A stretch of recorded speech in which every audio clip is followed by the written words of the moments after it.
नमस्कार दोस्तों, welcome to world affairs. मैं हूं प्रशांत धवन और इस वीडियो में हम बात करने वाले हैं 6 फरवरी 2021 के डेली करंट अफेयर एमसीक्यू के बारे में। सीरीज आपको पसंद है, सपोर्ट करना चाहते हैं तो do make sure to like the video. कोशिश करते हैं यहाँ पर 25,000 लाइक्स की। चलिए बढ़ते हैं पहले प्रश्न की तरफ। फर्स्ट क्वेश्चन यहाँ पे आपसे पूछ रहा है कि भारत का पहला थंडरस्टॉर्म रिसर्च टेस्ट बेड, ये बहुत ही इंपॉर्टेंट क्वेश्चन है by the way. Thunderstorm research test bed ये बनाया जाएगा किस राज्य में? ये है यहाँ पे आपकी ऑप्शंस। सही उत्तर यहाँ पे है option C, the state of Odisha.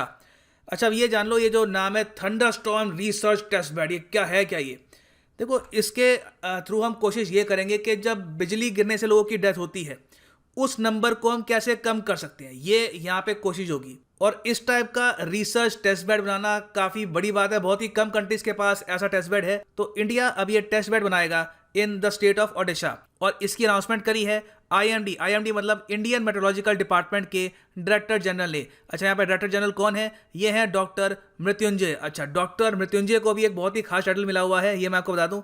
इनको अफेक्शनेटली लोग कहते हैं all over India the cyclone man of India. अब आप सोच कर देखिए, इनको साइक्लोन मैन ऑफ इंडिया क्यों कहते हैं? रीजन यहाँ पर यह है कि 1999 में एक बहुत ही बड़े साइक्लोन ने हिट किया था इंडिया को।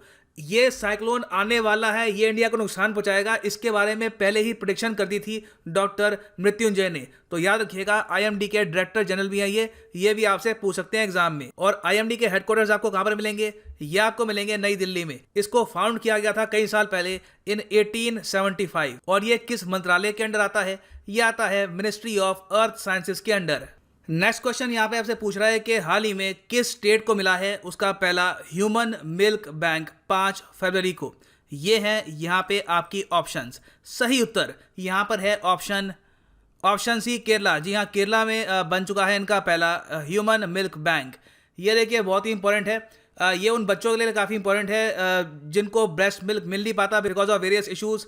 मदर्स की कभी कभी तबीयत खराब होती है, मदर की डेथ हो गई या फिर कुछ और यहाँ पे इशू है, तो उनके लिए यहाँ पे जो ये ह्यूमन मिल्क बैंक है बहुत ही इंपॉर्टेंट है। एक नवजात बच्चे की हेल्थ के लिए बताया जाता है कि ये है नेक्टर ऑफ लाइफ। और हाल ही में नॉर्थ ईस्ट में भी पहला ह्यूमन मिल्क बैंक ओपन किया गया था इन गुवाहाटी। और केरला की कैपिटल क्या है? केरला की कैपिटल है तिरुवनंतपुरम और गवर्नर है यहाँ पर आरिफ मोहम्मद खान। और यहाँ पे आप देख पाएंगे द हिंदू का आर्टिकल है, Kerala state's first human milk bank to be opened. आगे बढ़ते हैं अगले प्रश्न की तरफ। बहुत ही इंपॉर्टेंट क्वेश्चन है। यहाँ पे आपसे पूछ रहे हैं प्रधानमंत्री मातृ वंदना योजना PMMYV, ये आजकल न्यूज में है। आपको सिंपली ये बताना है कि ये योजना इंट्रोड्यूस कब करी गई थी।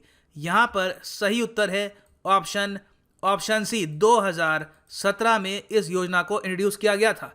इसके अंडर होता क्या है? जो भी प्रेग्नेंट वुमेन है उनको सरकार सपोर्ट करती है फाइनेंशियल असिस्टेंस देकर। और जब बच्चे का जन्म होता है यहाँ पर तो सरकार एक प्रॉपर राशि भी उनको देती है ताकि न्यूट्रिशन का वो ध्यान रख पाए। और अभी के लिए अगर हम देखें एज ऑफ फाइनेंशियल ईयर 2020 देश भर में 1.75 करोड़ इसके बेनिफिशियरीज पहुंच चुके हैं। तो मतलब कि बहुत सी वुमेन ने यूज़ किया है स्कीम को। और एक इंटरेस्टिंग बात आपको यही बता रहा हूँ कि ये जो स्कीम है एक्चुअली इसको रीनेम किया गया था 2017 में। 2017 से पहले इसका नाम था इंदिरा गांधी मातृत्व सहयोग योजना और इसको चेंज कर दिया गया टू प्रधानमंत्री मातृ वंदना योजना इन 2017। और यहाँ पे आप देख पाएंगे ये स्कीम का डॉक्यूमेंट है। ये स्कीम आती है ministry of women and child development के अंडर, जहाँ पे अभी के लिए मिनिस्टर हैं स्मृति ईरानी। और यहाँ पे आप देख पाओगे under the scheme cash incentive of 5,000 रुपये is provided directly to bank post office account of pregnant women and lactating mothers. तो याद रखिएगा, काफ़ी इंपॉर्टेंट है ये। अगला सवाल बहुत ही इंटरेस्टिंग है, बहुत ही इंपॉर्टेंट भी है। यहाँ पे आपसे पूछा जा रहा है कि हाल ही में ministry of housing and urban affairs ने एक MOU memorandum of understanding sign किया है स्ट्रीट फूड वेंडर्स को ऑनलाइन ले जाने के लिए। देखो, पहली बात तो ऑनलाइन वेंडर मतलब स्विगी, जोमेटो, फूड पांडा, ये सब ऑनलाइन वेंडर है, ठीक है। स्ट्रीट फूड वेंडर्स आपको पता होगा, स्ट्रीट फूड बेचते हैं बहुत लोग, आई एम श्योर आपके शहर में भी बहुत सारे होंगे। तो इनको ऑनलाइन लाने के लिए कि ये भी ऐप पे अपना सामान बेच पाए, इसके लिए MOU साइन किया है ministry of housing and urban affairs ने जोमेटो के साथ। यहाँ पे आप देख पाएंगे ये इसका प्रॉपर प्रेस रिलीज है। ये ministry of housing has joined hands with Zomato to take street food vendors online. अब यहाँ पे आप पूछेंगे इसमें क्या खास बात है, इससे क्या हम अचीव कर पाएंगे? देखिए, ये बहुत ही जटिल काम है और अगर इसको हम सक्सेसफुली कर पाते हैं तो ये देश की इकोनॉमी के लिए भी काफ़ी इंपॉर्टेंट स्टेप होगा। क्योंकि इसके अंडर पहले तो क्या होगा कि जो स्ट्रीट वेंडर्स हैं ऑब्वियसली वो इतने लिटरेट है नहीं, उनको स्मार्टफोन कैसे यूज़ करना है ये सिखाना पड़ेगा, ऐप कैसे यूज़ करते हैं, ऑर्डर्स किस तरीके से वो रिसीव करेंगे, किस तरीके से वो ऑनलाइन पेमेंट कर सकते हैं, ये सारी बातें सिखानी होंगी। तो ये एक बहुत ही बड़ा प्रोग्राम होगा और इसका पायलट प्रोग्राम ये स्टार्ट करेंगे। इसमें 300 वेंडर्स को ये सिखाएंगे अक्रॉस 6 सिटीज़ कि किस तरीके से आप ऑनलाइन ऐप्स यूज़ करके अपना बिजनेस बहुत ज़्यादा ग्रो कर सकते हो। और आप सब लोग जानते हैं कि अगर ऑनलाइन लोगों को पता लग जाए फेवरेट जो उनका स्ट्रीट फूड है ये कहाँ से मिलता है, कैसे उसको एक्सेस कर सकते हैं, तो लोग बहुत ही बड़ी मात्रा में उनको बिजनेस प्रोवाइड करेंगे। तो अभी के लिए जो इसका पायलट प्रोग्राम है ये स्टार्ट कर रहे हैं ये 6 शहरों में जो है भोपाल, लुधियाना, नागपुर, पटना, रायपुर और वडोदरा। इसमें आम लोगों के लिए भी काफ़ी फायदे की बात है। फायदे की बात क्या है, ये जो स्ट्रीट वेंडर्स हैं इनको बस ये लोग ये नहीं बताएंगे कि आपको बस ऐप कैसे यूज़ करनी है। ऑब्वियस ही बात है, जब ये प्रॉपर सिस्टम से जुड़ेंगे तो इनकी हाइजीन भी इंप्रूव की जाएगी। ये किस तरीके से अपना फूड बनाते हैं, प्रोसेस क्या है, उसमें हाइजीन पर ये काफ़ी फोकस करेंगे, जो ओवरऑल पब्लिक की हेल्थ के लिए भी मैं कहूँगा एक बहुत ही अच्छा स्टेप है। ये छोटे स्टेप्स होते हैं, ये न्यूज़ में आते नहीं है, मगर मेरा ये मानना है कि आने वाले 5-10 साल में अगर हमने इसको प्रॉपर्ली इंप्लीमेंट कर दिया तो ये कंट्री की इकोनॉमी के लिए, पब्लिक की हेल्थ के लिए, दोनों पर्सपेक्टिव से काफ़ी अच्छा स्टेप है। और ये भी याद रख लेना कि ऑनलाइन स्ट्रीट फूड वेंडर्स के लिए एक ऐप भी लॉन्च करी है सरकार ने, इसका नाम है पीएम स्वनिधि से समृद्धि। ये भी याद रख लेना, काफ़ी इंपॉर्टेंट है। सो आगे बढ़ते हैं अगले प्रश्न की तरफ। बहुत अच्छा सवाल है।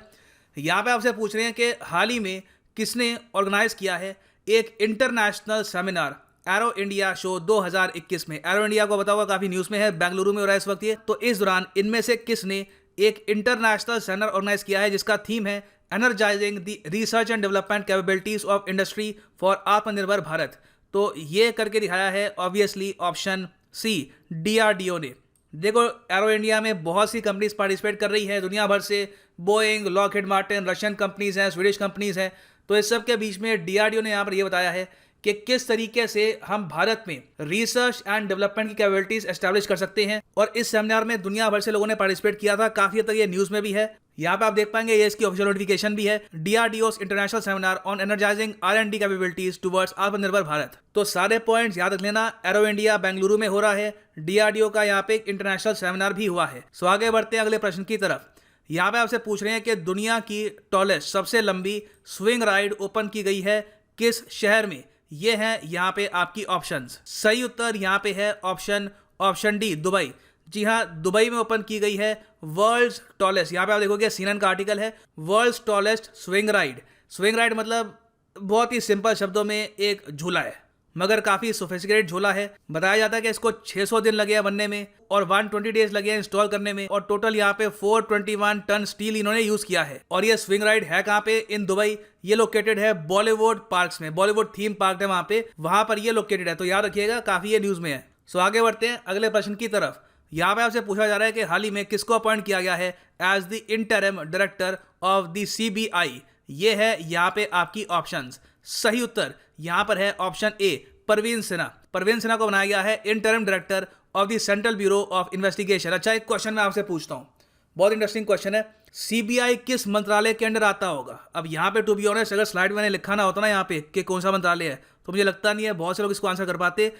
कई लोग सोचते होंगे कि ये मिनिस्ट्री ऑफ होम के अंडर आता होगा, मिनिस्ट्री ऑफ डिफेंस मैक्सिमम, मगर ये आता है ministry of personnel public grievances and pensions के अंडर। और यहाँ पे अब 1988 बैच के आईपीएस ऑफिसर परवीन सिन्हा को बनाया गया है एज द इंटरिम डायरेक्टर। याद रखिएगा, काफ़ी ज़्यादा न्यूज़ में रहता है सीबीआई, हर जगह इसको कवर किया है, times of India, NDTV. It is a very very important news. आगे बढ़ते हैं अगले प्रश्न की तरफ। यहाँ पे आपसे पूछा जा रहा है कि हाल ही में जो बजट एलोकेशन है ज्ञान स्कीम के अंडर, ज्ञान स्कीम का जो बजट एलोकेशन है ये हो गया डबल। आपको सिंपली ये बताना है कि ये स्कीम किस साल में लॉन्च की गई थी। ये है यहाँ पे आपकी ऑप्शंस। सही उत्तर यहाँ पे है 2015। ऑप्शन ए राइट आंसर है यहाँ पे। 2015 में ज्ञान स्कीम को लॉन्च किया गया था। ज्ञान की फुल फॉर्म क्या है? ज्ञान की फुल फॉर्म है global initiative for university networks, ज्ञान।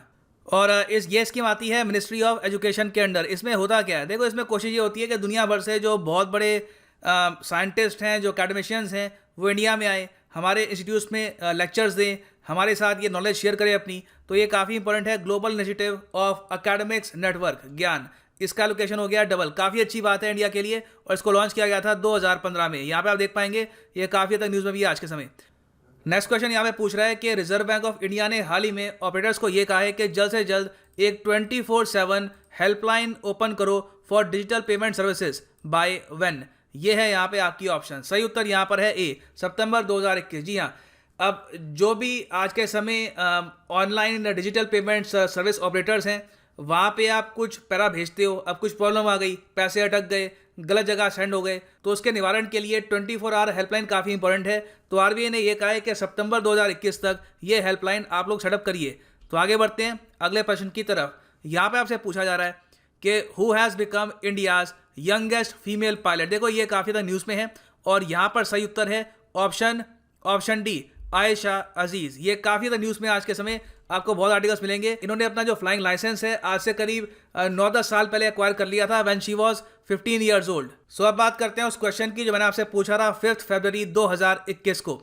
मैंने आपसे पूछा था कि यहाँ पर जो पेयर दिए इनमें से कौन सा पेयर सही नहीं है। यहाँ पे लिखा है वर्ल्ड एनवायरनमेंट डे होता है 5 जून को, ये बात बिल्कुल ठीक है। अर्थ डे हम सेलिब्रेट करते हैं 22 अप्रैल को, ये बात बिल्कुल ठीक है। ओजोन डे होता है 16 सितंबर को, ये बात बिल्कुल ठीक है। एंटी टोबैको डे होता है 5 मई को, गलत, ये सही यहाँ पर नहीं है। सही पेयर यहाँ पे होता 31 मई, ठीक है। एंटी टोबैको डे होता है 31 मई को, तो इसलिए यहाँ पर इस क्वेश्चन का आंसर हो गया सी, राइट। और काफ़ी अच्छा यहाँ पे एक आंसर दिया है सागर कुमार ने।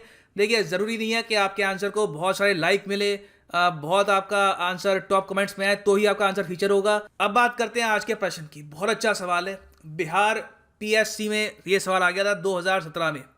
इंसुलिन के बारे में आपने लाइफ में 85 बार सुना होगा। इंसुलिन डायबिटीज़ पेशेंट्स के लिए तो देखो बहुत ही इंपॉर्टेंट होती है और ह्यूमन बॉडी में इंसुलिन का बहुत ही इंपॉर्टेंट रोल होता है। आपको सिंपली ये बताना है कि इंसुलिन बेसिकली है क्या। बहुत अच्छा सवाल है कि इंसुलिन को आप कैसे कैटेगराइज करोगे। क्या ये एक फैट है, क्या ये एक विटामिन है, क्या ये एक कार्बोहाइड्रेट है, या फिर क्या ये एक प्रोटीन है। किसी भी एग्जाम में आप इस टाइप का क्वेश्चन एक्सपेक्ट कर सकते हैं जहां पे आपकी नॉलेज टेस्ट होगी। तो अटेम्प्ट करिए इस क्वेश्चन को। मैं आप सब लोगों को कहूंगा लिखो, चाहे इसका आंसर किसी नोटबुक में लिखो या फिर मोबाइल फोन में लिखो या फिर कमेंट सेक्शन में लिखोगे तो आपके माइंड में ये ड्रिल हो जाएगा। You will not be able to forget it easily. और अगर किसी का आंसर कमेंट सेक्शन में अच्छा लगे तो उनके आंसर को लाइक करिए, उनको एनकरेज भी करिए और वीडियो को भी आप लाइक एंड शेयर कर सकते हैं। तो ये है अंत इस वीडियो का। Thank you for listening and as always God bless you all.